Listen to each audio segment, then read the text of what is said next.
Hello, Culture Matters podcast. Before I introduce you to our guest, here's a quote. Some rise by sin and some fall. Wait, I'm reading this quote totally wrong. Why? Some rise by sin and some by virtue fall. William Shakespeare. Damn. Our guest today, good friend of the Culture Matters podcast, but today is Thread Talk with Nathan Merrill. This is a philosopher, an obsessed tile worker, an artisan of a craft that I think he's single-handedly bringing back to the medieval. Those listening that have any type of contracting needs, don't bother with him unless you're willing to pay millions for a palatial estate as it relates to tile. I'm being, he'll correct me there. Welcome back to Thread Talk. I'm excited to pick your brain on this quote and some of your threads I've been following on social media. If any of the listeners are not on Threads, get it together. Welcome back. It's good to be back on the podcast. Another thread talk. Yeah, I'd like to know this quote that I butchered. Some rise by sin and some by virtue fall. Hmm. Anything? What do you think? I mean, the first part of it feels like an easy concept to grasp. Um, Rising by sin, but everything that goes up must come down. So I guess the nature of that rise could be discussed. But the second part, some by virtue of the fall. Is that what it says? They fall, so by virtue fall. By virtue of No, they fall. no, that's where I got caught up. I was like, whoa, this is some Oh, by rise in virtue. life by sin and some by virtue. All by virtue. Yeah, because yes, Wow. yes. Wow. So it's what they're doing with virtue that causes the fall. It's very interesting. Like, would Hmm. I actually trade my everything that I've worked through virtue or perceiving virtue towards to be perceived as successful, to be perceived as an expert, to have a certain lifestyle? Would I give it all up based on virtue? Hmm. Would I So, trade? That's one thing that comes to my mind. Like, would I trade mhm. if I was good my whole life and then I got all this power? Would I give it up to stay good? Would I have the courage to? That's what I get from that. I was taking it the opposite. I was taking it as virtue being the cause of someone's fall. And so I was thinking it in terms of uh, a behavior that's counterintuitive to virtuous behavior done by a virtuous person, or perhaps someone handling their virtue, like perhaps they've grasped their virtue and now they're leveraging it for something that is undermining the nature of virtue. But I don't know. I kind of like. Oh, that's good. I don't know. I think your interpretation might be slightly simpler though, because yours has a willingness that a virtuous person would entertain. Mine, mine kind of has a nefarious thing to it. Mishandling virtue seems counterintuitive to a virtuous person, which would cause a fall. Either way, yours feels like a willing scenario. Mine seems like maybe an unwilling scenario. But wouldn't being that we live in contradiction, like there's hypocrisy in all of us, is there not? Hmm. then the majority could, well, am I speaking to the potential within the majority, and you're speaking to the majority, or the mediocrity in the human heart, or the, like, duh, like, of course I'm likely to compromise my values because I'm not perfect. Hmm. I think the way that I'm looking at the quote is speaking to um, ends that are counterintuitive to the means used. Because there's an undermining nature to using virtue as a means to an end. And I think yours perhaps is speaking to um, a willing a willing behavior. Yeah, it's a potentiality to do the right thing. Mine is perhaps a potentiality to do the wrong thing. I don't know. Shakespeare's not around. We can't ask him. But what Are was you that a quote big from? fan? I have no idea. So I'm in all these different meme groups, Hmm. and I collect as I go through my day quotes, memes, really quotes, like it's on my phone. This could be, this is the process. And I'm collecting these quotes all day. And then I Hmm. use them in the intros of the podcasts.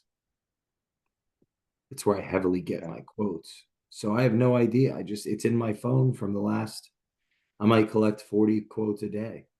And there it is. Yeah.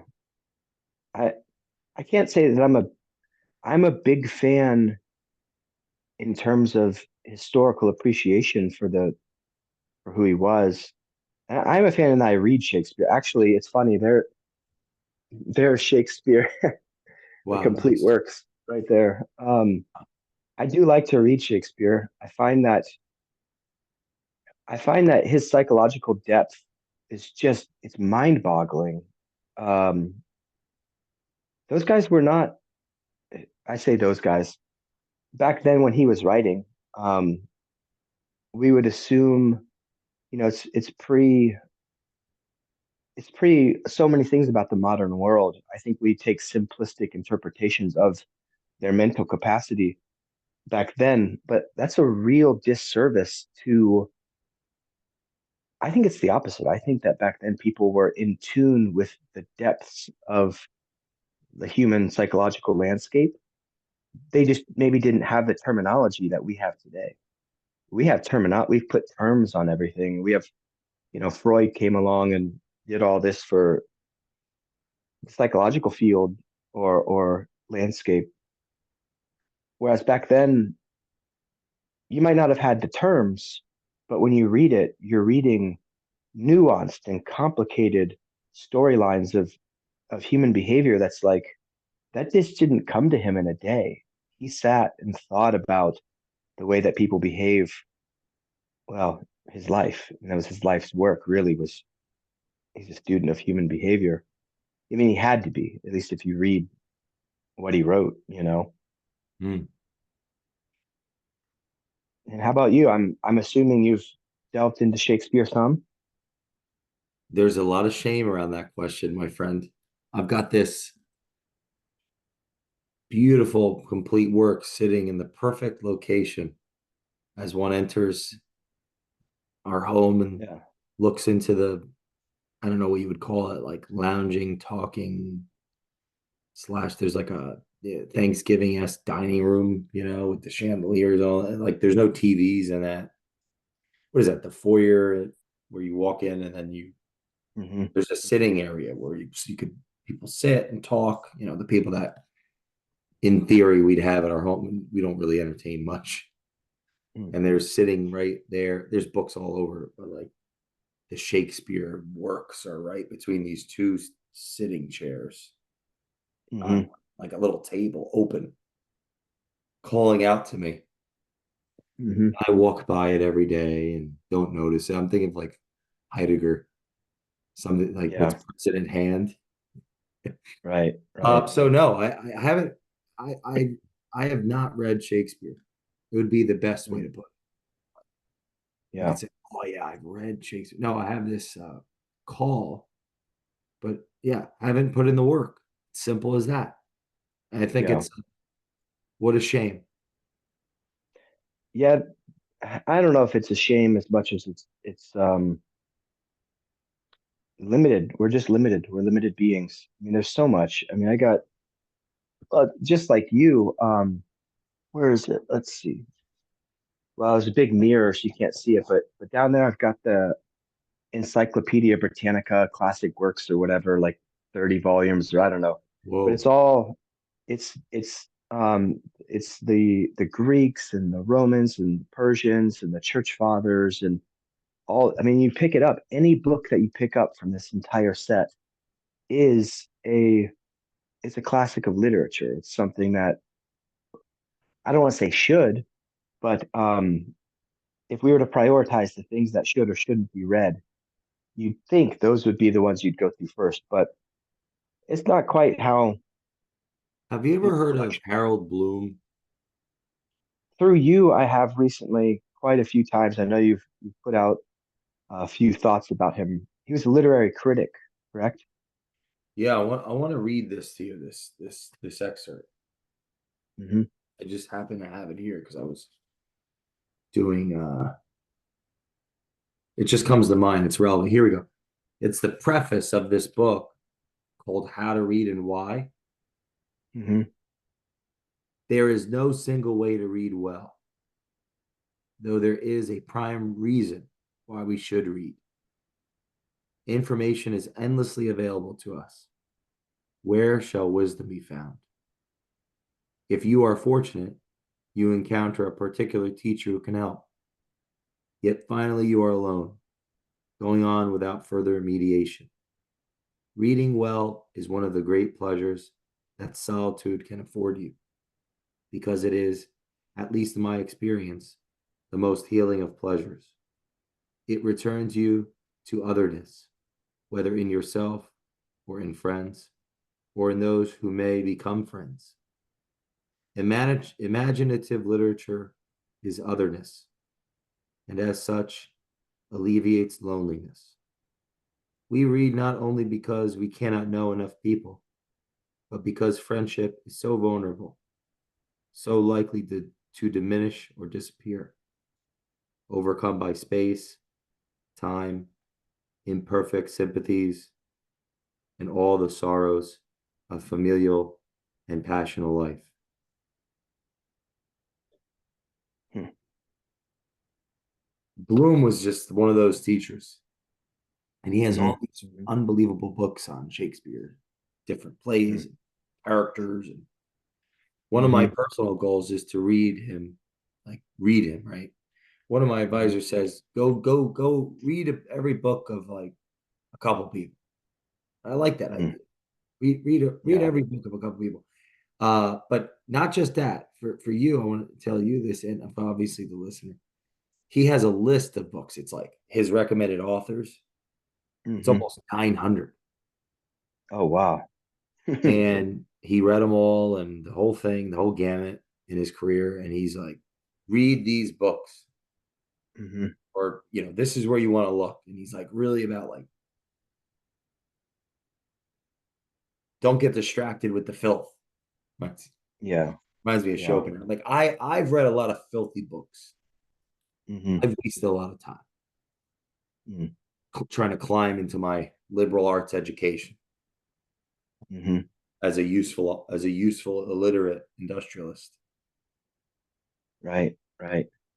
Yeah. Yeah. I've read a lot of 10 steps to fame and prosperity type books, things along those lines. Um, Are we lazy? Is that what it is? We're attracted. Is it because I'm intellectually lazy? Yes, Jay. Yes, you are. It's like yeah. feel lazy. I Oh, feel weak. You know, I just go for the easy read. It's like I got Virgil sitting here on my left. How is that going to hmm. help me with my selfish desires? I'm going to read Yeah. my way right out of being an entrepreneur. Yeah, see, that's the problem. That I don't want to say problem, but if how do I want to word this? I don't know that I am quote unquote anywhere in any sort of intellectual pursuit, or if there's any sort of storyline that I'm following. But if I were anywhere as compared to where I once was intellectually, that was my path. I started reading books. I've been reading books my whole life.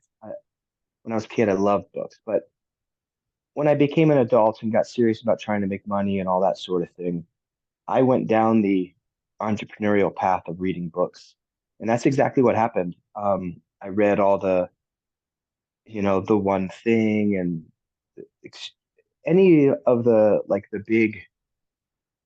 the four agreements and all the books that are thrown out. Like, if you're in business, you got to read these books. I read all those and they just didn't have enough depth to them. And that led me to more intellectual type books. Um, and one could argue maybe that happened to me. I read The Entrepreneur out of myself. Um, I don't know. It seems like you have gone down a similar path, but you have brought a depth and a gravitas and a meaning to the nature of being an entrepreneur connected with building culture that I respect.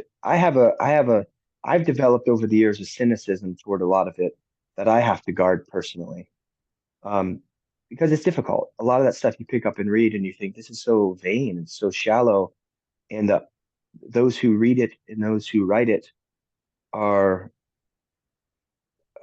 I don't like to say blinded to it because it implies that I can see and they're blind, but it feels like there's a certain I blindness believe to they're it. martyrs. I'm a Martyrs. martyr. I'm a martyr when my story becomes how I'm eaten by the crowd. Hmm. Interesting. If I don't grow through the story, but I grow from Hmm. it, grow from as in how I'm recognized, how I'm valued by the culture, how I'm incentivized to labor. Hmm. My story becomes I become the business more than the business becomes the business. And I eat myself. Whether It's like a go ahead if I'm that whether awful. or well, whether or not there's virtue connected with that process taking place, you're saying you become a martyr to the process, regardless of the if I were to find a certain repugnancy in an author because I feel like this author is either naive or ignorant or shallow in this or that way, then my temptation would be to disregard the author. Along with that comes the risk that I'll miss the beauty that he brings to the table. That's on my end of things. But on his end of things, um, there may be truth to my assessment concerning him. Now, that person over time can become a martyr to that. You're like they can become a martyr to the nature of the things that they profess, regardless of their ignorance of I the think longer it's that term trajectory. isn't that the distinction between the sophist and the philosopher?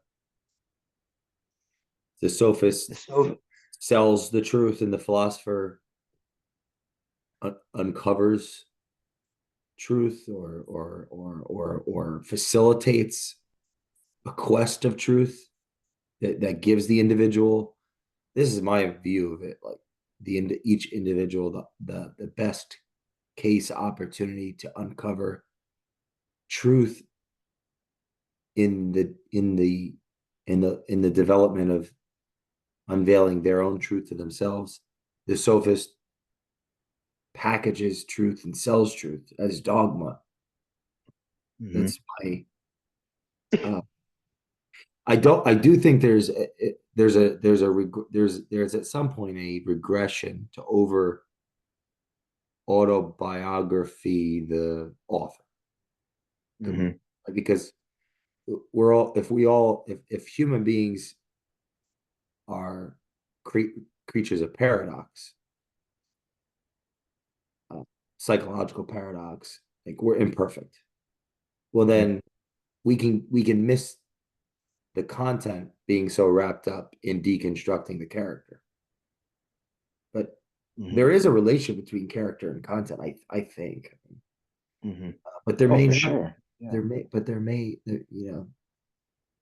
If we spend so much time making arguments for the character of Marx or the character of Smith, Hmm. do we ever have time to philosophize around their ideas? It's like if Hmm. we're in an argument and we're going at each other's throat based on our opinion of each other, Right. Right. we can miss the value of what we said about each other. That could be accurate Right. observations. I think about that a lot, like with the comments. I was reading some reviews of an interview I did from 5 years ago, and the comments were critical of me. And I Hmm. looked at the comments and I was like, you know, what do I agree with? Hmm. He's like, yeah, I agree with the comment. Yeah. You're. Yeah. I agree with that. I'm like, yeah, yeah. So, Well, it, I think that the spirit in which most people offer those sort of criticisms is typically it's an engaging spirit that's looking for a reaction. It's reaction based rather than the genuine spirit of dialogue, where I would say to you, if I perceived that something was off in a behavior of yours, I would come to you as a friend and want to discuss it with you. I mean, I would offer to you but this resistance. is what I think though.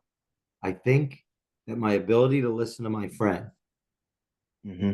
has a relationship with my ability to listen to the stranger. Hmm. Right. Yeah. Yeah. You low Well, that's awareness. that's right. Well, that's what I'm getting at is the spirit in which the commenter brings the comment to you is obviously it's we would question the motives of it because it's not a two-way, it's not a dialogue, it's not him trying to lift you up in such a way that's going to enlighten you. It's looking for a reaction. But if you're a neutral substrate, whatever that means, or maybe perhaps a petri dish of sorts, you're not prone or inclined just to react. So yeah, you can see the criticisms of the devil, you can see the criticisms of your enemy and agree. You don't have to necessarily fight or contradict. Do you think the motives matter? Well, The the motives of those who offer the criticisms, this is what or comes the to mind. motives. The invisible hand, like our Mhm. economy is based on through Mhm. our selfishness. Like, I have my own subjective aims, goals, desires, and I'm looking to exchange my time, my IP for you know for capital, goods and services. Like the whole theory of Adam Smith's invisible hand, and Mhm. everyone, at the root, if I'm trying to get what I gotta get and you're trying to get what you gotta get, but we cooperate in that interaction to get, we got to get more is created, more goods and services spring out of this self-centeredness, this inherent self-centered, right? Starting with what I need to survive or what I need to thrive, Mhm. what I think I need. um so there's all this beauty, there's all this growth and production that's created, like all this value is created despite the individual intentions. Like the intentions are not pure, Mhm. right? We can work in a pure way with one another. We can like not steal and kill for the things. We could like work together for our own selfishness. Mhm. I look at the value of criticism like strangers, right? Hmm.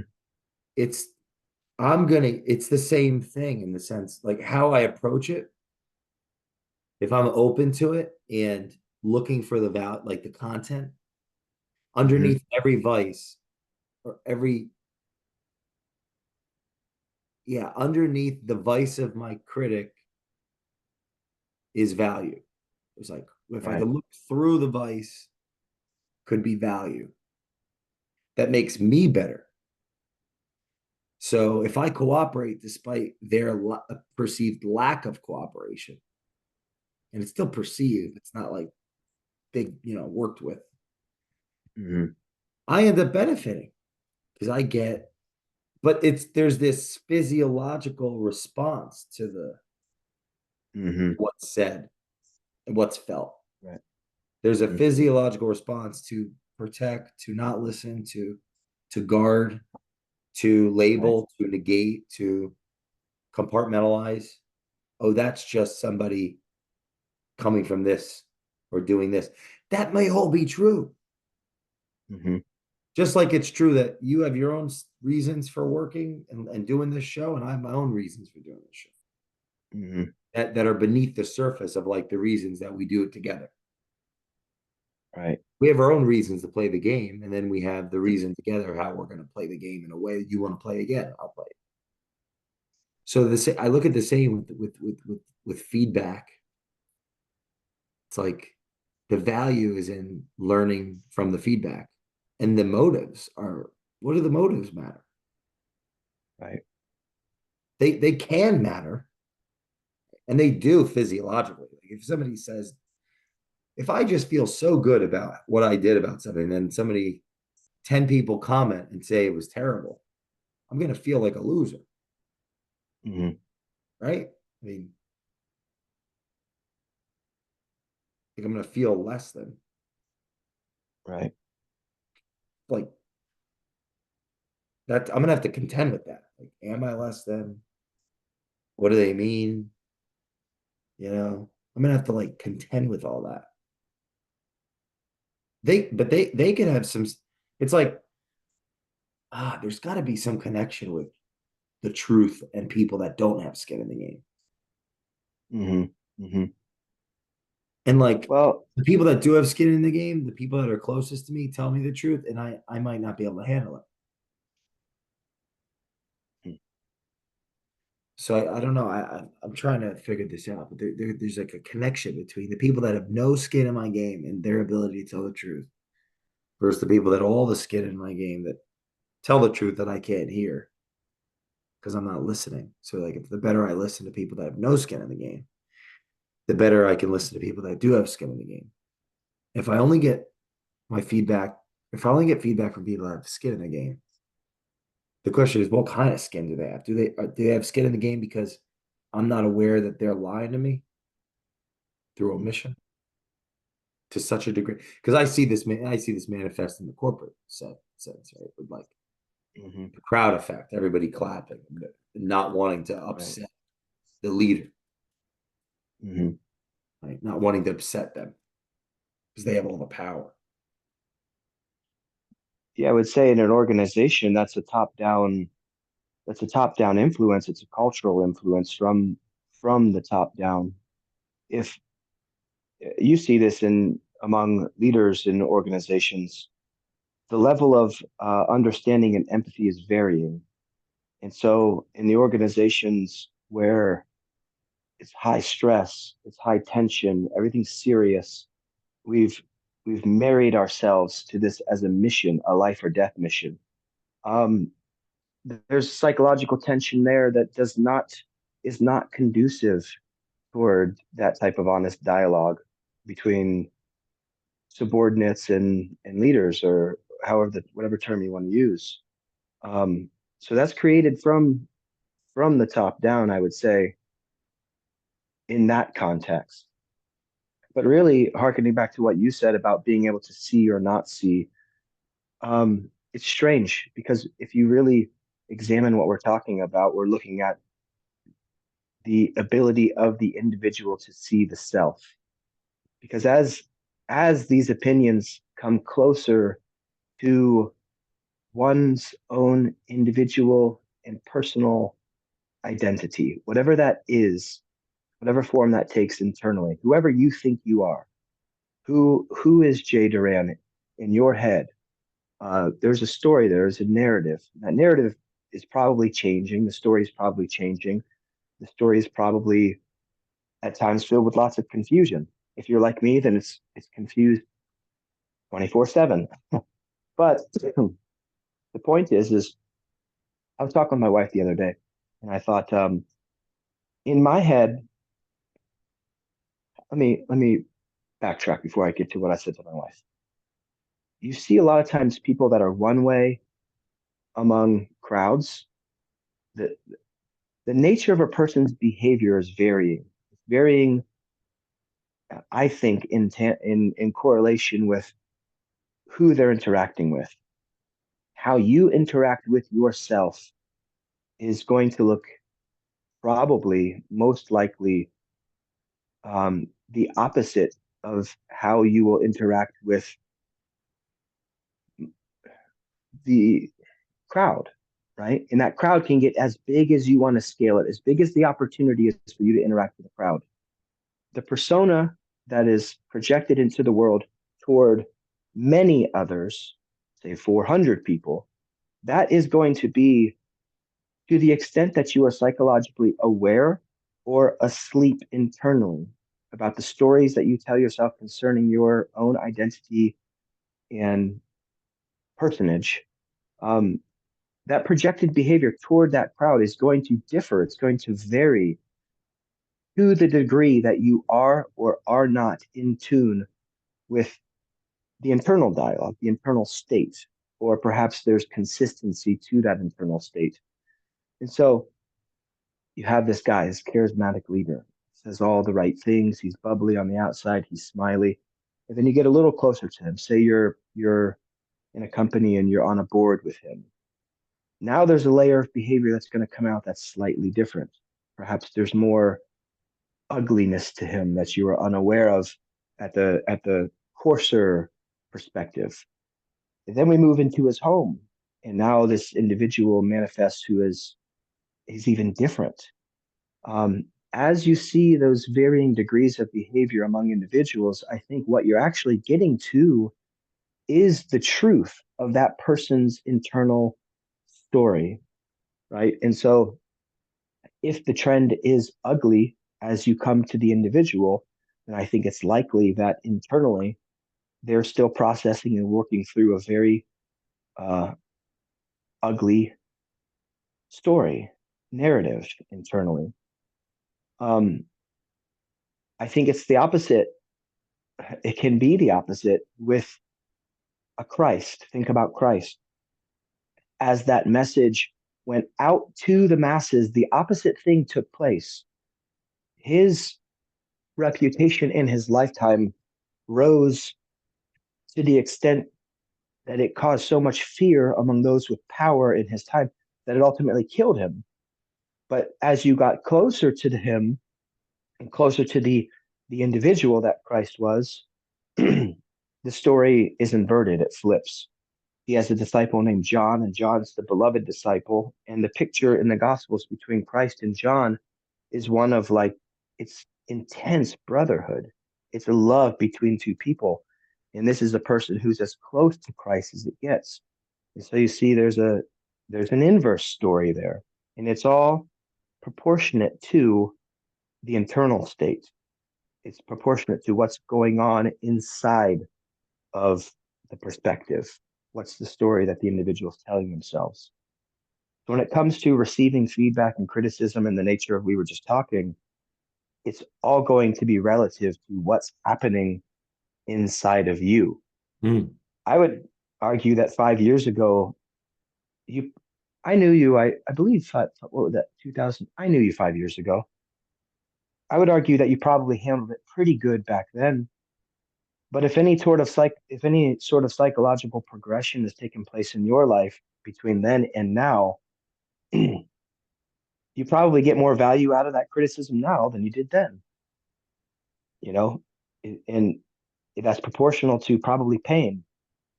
It was probably more personally painful for you to receive it back then, but that was a vain and shallow type of pain that didn't do you much good.